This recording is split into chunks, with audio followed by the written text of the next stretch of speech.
Last weekend produced a disappointing round of rugby from a South African perspective. The Stormers will be one team that will have a real point to prove after being thrashed by the Crusaders. They have been boosted by the return of Captain Nsia Khaleesi and star fullback SP Murray, and I would imagine they'll produce a far more competitive performance against the Highlanders. Having said that, the team at home, they've won 4 in a row, and I think the Highlanders will come out on top by about 5 to 10 points. The Lions were disappointing against the Jaguars last weekend, and they've now travelled to Perth where they'll be taking on the Force. The Force have won just 2 games this season, and I think the Lions will rack up a big score against them, winning by about 15 to 20 points. It's recently been a run of terrible results for the Cheetahs, who have now lost 5 games in a row.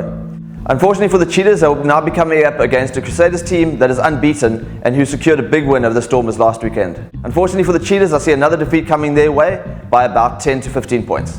The surprise package last weekend was the Kings, who secured a famous win over the Waratahs in Sydney. The Kings are now back at home and will be taking on the Rebels, who were hapless against the Sharks last weekend. I'm backing the Kings to win by 5 points. The Sharks were terrible last weekend and played out to a 9-9 draw against the Rebels. They've got another big challenge now as they travel to Argentina to take on the Jaguars. It's a really difficult game to call, with the Jaguars a different proposition at home. I'm going to back the Sharks though to respond with a narrow win.